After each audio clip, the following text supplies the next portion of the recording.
ये केस एक ऐसी कनिंग लेडी का है जिसने एक्स्ट्रा मैरिटल अफेयर के चलते अपने ही हस्बैंड को मार दिया, वो भी अपने बॉयफ्रेंड के साथ मिलकर। और सिर्फ मारा ही नहीं बल्कि डेड बॉडी के 4 टुकड़े किए, और वो भी अपने 2 बच्चों के सामने। Hey everyone, I am Sonal and welcome back to my channel. I hope आप सभी बहुत अच्छे होंगे। आज का केस ज़्यादा बड़ा नहीं है तो वीडियो छोटी होने वाली है, तो बिना देर किए केस पे आते हैं। उत्तर प्रदेश के गोंडा डिस्ट्रिक्ट में रईस शेख नाम का एक इंसान अपनी पूरी फैमिली के साथ में रहा करता था। 2012 में उसकी शादी शाहिदा नाम की एक लड़की से होती है। घर में सब कुछ बहुत अच्छे से चल रहा होता है, सभी बहुत खुश होते हैं। रईस वहाँ छोटे मोटे काम करके पैसे कमाता था, और जितना वो कमाता था उतना घर खर्च के लिए काफ़ी होता था। तो जितनी उसकी ज़रूरतें थी उतना वो अर्न कर लेता था, और घर के सभी छोटे बड़े सारे खर्चे वो अच्छे से मैनेज कर लेता था। पहले तो सब सही चल रहा था। अब रईस को पहला बेबी होता है, और ऑब्वियसली रईस की फैमिली बढ़ने से उसके खर्चे भी बढ़ने लगे थे। पर रईस ने फिर भी सब कुछ अच्छे से संभाल रखा था। उसकी कोशिश यही रहती थी कि उसकी फैमिली को किसी भी तरीके के फाइनेंशियल इश्यूज़ फेस ना करने पड़े। अब वो पहले से ज़्यादा काम करता था, और जिसके कारण से बाकी बड़े हुए खर्चे भी वो बहुत आराम से मैनेज कर लेता था। कुछ टाइम के बाद शाहिदा को सेकंड बेबी होता है। अब परिवार और बढ़ने लगा था, उधर बच्चे भी बड़े हो रहे थे। रईस की अर्निंग अब घर के फाइनेंस को मैनेज करने के लिए काफ़ी नहीं थी। उनके खर्चे तो बढ़ रहे थे, पर आमदनी का कोई और ज़रिया नहीं था।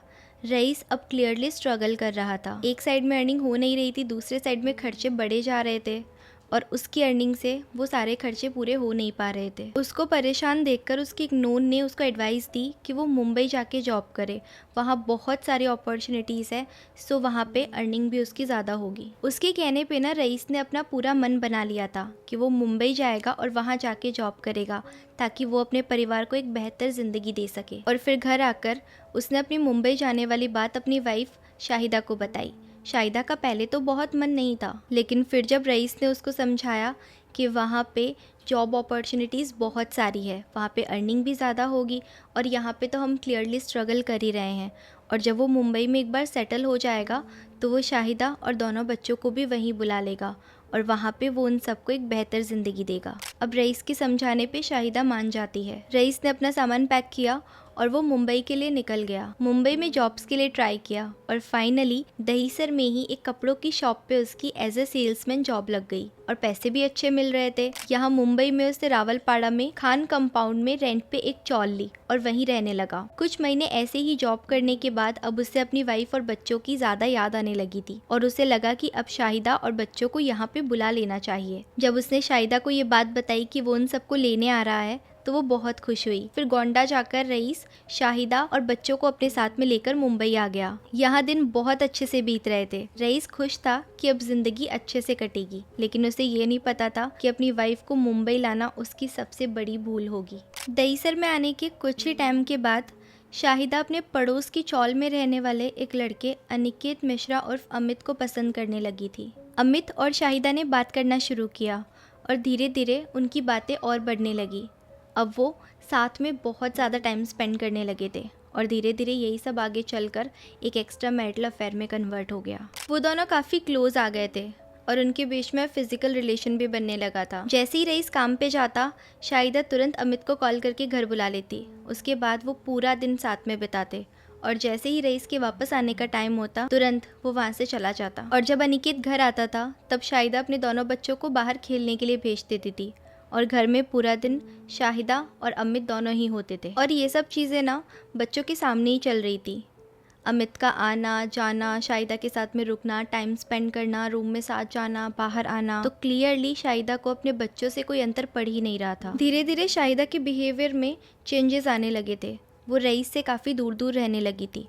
हालांकि रईस ने उसके बिहेवियर में ये चेंजेस नोटिस किए थे, बट उसे लगा शायद नई जगह है और शाहिदा को सेटल होने में टाइम लग रहा है, मे बी कुछ टाइम के बाद में सब नॉर्मल हो जाए और वो ठीक से बिहेव करने लगे। लेकिन जल्दी ही वो दिन आया जब रईस को शाहिदा और अनिकेत के अफेयर के बारे में पता चल गया था, और जब उसने इस बात का विरोध किया तो शाहिदा को इस बात से भी कोई अंतर नहीं पड़ा था। हालांकि रईस और शाहिदा के बीच में लड़ाई झगड़े होने लग गए थे, लेकिन फिर भी हमेशा की तरह जैसे ही रईस काम पे जाता, शाहिदा तुरंत अनिकेत को अपने घर बुला लेती थी और कॉल पे भी वो दोनों घंटों बातें किया करते थे और खूब सारा टाइम तो वो साथ में स्पेंड कर ही रहे थे। और अब रईस और शाहिदा के बीच में भी झगड़े बढ़ने लगे थे। अब इन रोज रोज की लड़ाइयों से शाहिदा तंग आ चुकी थी, पर वो अनिकेत को छोड़ना भी नहीं चाह रही थी। उसका और अनिकेत का शादी करने का प्लान था। हालांकि वो डिवोर्स भी ले सकती थी या ऐसे भी उसके साथ में जा सकती थी, लेकिन फिर भी उसने अनिकेत के साथ में मिलकर रईस को मारने का प्लान बनाया। जब रात में रईस घर आया तो शाहिदा ने उसके खाने में बहुत सारी स्लीपिंग पिल्स मिला दी, बट ही सर्वाइव्ड। लेकिन शाहिदा को तो अब एनी हाउ रईस को मारना ही था, तो वो ना मार्केट से कुल्हाड़ी, सीमेंट, रेत, टाइल्स और ये सब कुछ लाकर किचन में रख देती है। जब रईस ने ये सब सामान देखा तो उसने इस बारे में पूछा कि तुम ये सब सामान क्यों लेके आई हो। तब शाहिदा ने कहा कि किचन में काफी सीलन आती है और इसीलिए वो ना वहाँ पे टाइल्स लगा देगी। रईस इस बात से अनजान था कि ये सब उसको ही मारने के प्लान का हिस्सा है। अब क्योंकि किचन में सीलन आ रही थी तो उसने सच मान के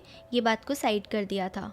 21 मई 2021 को भी रईस हमेशा की तरह काम के लिए निकल गया। हालांकि वो काम से शाम में ही घर लौटता था, लेकिन उस दिन अचानक से वो दोपहर में ही घर लौट आया और इस बात से बिल्कुल अनजान शाहिदा और अनिकेत उस वक्त रूम में ही थे और उन्हें इस तरीके से देखकर रईस को बहुत ज़्यादा गुस्सा आया और उसी वक्त रईस और अनिकेत में मारपीट शुरू हो गई। 21 मई का वो दिन, उसके बाद ना रईस कभी काम पर गया और ना ही किसी ने उसे देखा। और जब लोगों को 2 दिन तक रईस दिखाई नहीं दिया तो उन्होंने शाहिदा से पूछा कि रईस कहाँ है। तो शाहिदा ने सबको यही बताया कि वो काम से बाहर गए हैं और कुछ दिन के बाद लौट आएंगे।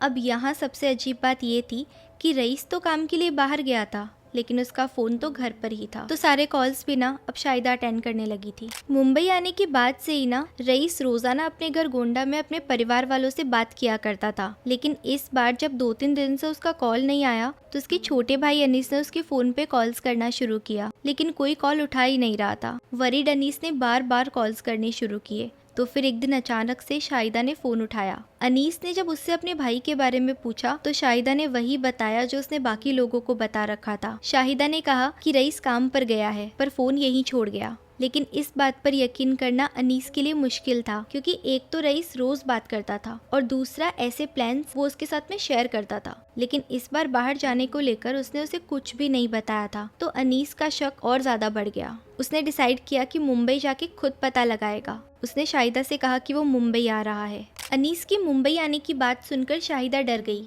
उसे लगा कि अब बात उस पर आने ही वाली है। वो 25 मई को पुलिस स्टेशन गई और अपने हस्बैंड रईस की मिसिंग कंप्लेंट फाइल की। उसने पुलिस को बताया कि उसके हस्बैंड कुछ दिन पहले काम के लिए गए थे, लेकिन वापस नहीं लौटे। बहुत दिन हो गए, उसने हर किसी से पूछा, लेकिन कहीं से भी उसको कोई क्लू नहीं मिल रहा है। और उसने अपने पति को ढूंढने की बहुत कोशिश की, लेकिन उनके बारे में कुछ भी पता नहीं लगा पा रही है। इधर अनीस भी मुंबई आ गया था। वो सबसे पहले उस कपड़ों की शॉप पे गया जहाँ पे रईस काम करता था। वहाँ पूछने पे पता चला कि 21 मई के बाद में रईस काम पर आया ही नहीं था। तब अनीस ने उसके दोस्तों को कॉल्स करने शुरू किए और उसके दोस्तों से भी उसे यही बात सुनने को मिली कि 21 मई के बाद में वो किसी के भी कांटेक्ट में नहीं था, ना किसी से उसकी बात हुई थी और ना ही किसी ने उसे देखा था। अब रईस को गायब हुए 11 दिन हो गए थे, लेकिन उसके बारे में कुछ भी पता नहीं लग रहा था। अब एक दिन ना वरीड अनीस बैठा हुआ था, तब रईस की 6 साल की बेटी उसके पास आई, तो वो दोनों उसके पापा के बारे में बात करने लगे। बातों ही बातों में उस बच्ची ने बताया कि मुझे पता है कि पापा कहाँ है। अनीस चौंका। उसने पूछा कहाँ है, तब उस बच्ची ने बताया कि मम्मी ने एक अंकल के साथ मिलकर पापा को मार दिया और किचन में ही उन्हें छुपा दिया। एक 6 साल की बच्ची ऐसी बातें खुद के दिमाग से तो नहीं बना सकती। ये सोचकर तुरंत अनीस पुलिस के पास गया और सारी बात बताई। दहीसर पुलिस ये बात सुनते ही तुरंत चौल में आई और उन्होंने फिर से उस बच्ची से पूछताछ की। इस बार भी उस बच्ची ने वही बात बताई जो उसने अपने चाचा को बताई थी कि मम्मी ने एक अंकल के साथ में मिलकर पापा को मारकर किचन में छुपा दिया। अब पहले तो ना शाहिदा पुलिस को बहलाने की कोशिश कर रही थी कि अरे ये तो छोटी बच्ची है, इसकी बात का क्या यकीन करना, ये तो कुछ भी बोल रही है ऐसा वैसा। लेकिन जब पुलिस ने किचन में जाकर देखा जहाँ पे उस बच्ची ने बताया था, तो वहाँ पे डिसऑर्गेनाइज्ड वे में टाइल्स लगी हुई थी और आसपास भी देखकर लग रहा था कि हाँ, किचन को जरूर खोदा गया है। और अब पुलिस का शक यकीन में बदल गया था। पुलिस ने किचन की खुदाई शुरू की। करीबन 11 घंटे तक चले इस प्रोसेस में फ्लोर से काफी नीचे एक इंसान की उंगलियां नजर आई। अब मजदूर बहुत सावधानी से मिट्टी निकाल रहे थे। धीरे धीरे जमीन के अंदर 4 अलग अलग टुकड़ों में एक डेड बॉडी निकली और उसे बाहर निकालकर पॉलीथीन में पैक करके पोस्टमार्टम के लिए भेजा। तुरंत से ही शाहिदा को अरेस्ट कर लिया और जब पूछताछ शुरू हुई तो कोई और ऑप्शन ना बचा देख शाहिदा ने कन्फेस कर ही लिया कि उसने ही अनिकेत के साथ में मिलकर रईस को मारा है। उसने बताया कि 21 मई को जब अनिकेत और रईस की लड़ाई हो रही थी तब मौका पाकर वो पीछे से जाके किचन से नाइफ लेके आई और उसने दोनों बच्चों के सामने रईस को चाकू से मारा। एक तो दोनों मासूम बच्चों ने अपनी ही माँ के हाथों अपने पिता को मरते हुए देखा था और तो और उनकी माँ शाहिदा ने ये कहकर उन्हें बुरे तरीके से डरा दिया था कि अगर इस बारे में वो किसी को भी बताएंगे तो वो उन दोनों को पानी के ड्रम में डुबोकर मार डालेगी और उनका भी वही हाल करेगी जो उसने उनके पापा का किया है। बच्चे अपनी माँ की बात से इतना डर गए कि उन्होंने किसी को कुछ नहीं बताया। अब बारी थी डेड बॉडी को छुपाने की। किचन में छुपाने का प्लान तो उन्होंने पहले ही बना रखा था, लेकिन किचन इतना छोटा था कि वहाँ एक पूरे इंसान की बॉडी को छुपाना मुश्किल था। तो उन दोनों ने कुल्हाड़ी से बॉडी के 4 टुकड़े किए, फिर किचन में गहरा गड्ढा खोदा और उन टुकड़ों को डाला और गड्ढे को भर दिया और फिर किचन में दफनाकर वापस से टाइल्स लगा के फिट कर दिया। शाहिदा की कन्फेशन के बाद में पुलिस ने अनिकेत को भी अरेस्ट कर लिया। अभी दोनों जेल में ही है और वहीं रईस के दोनों बच्चे अपने चाचा और दादा दादी के साथ में गोंडा में ही रह रहे हैं। आज की वीडियो यहीं खत्म होती है। न्यू वीडियो भी जल्दी आने वाली है। अपने सजेशंस कमेंट बॉक्स में बताना बिल्कुल ना भूलें और साथ ही अगर आप चाहते हैं कि मैं कोई केस यहाँ पे कवर करूँ तो वो भी आप कमेंट सेक्शन में बता सकते हैं। मिलते हैं अगली वीडियो में, तब तक के लिए सेफ रहें, खुश रहें। Thank you for watching.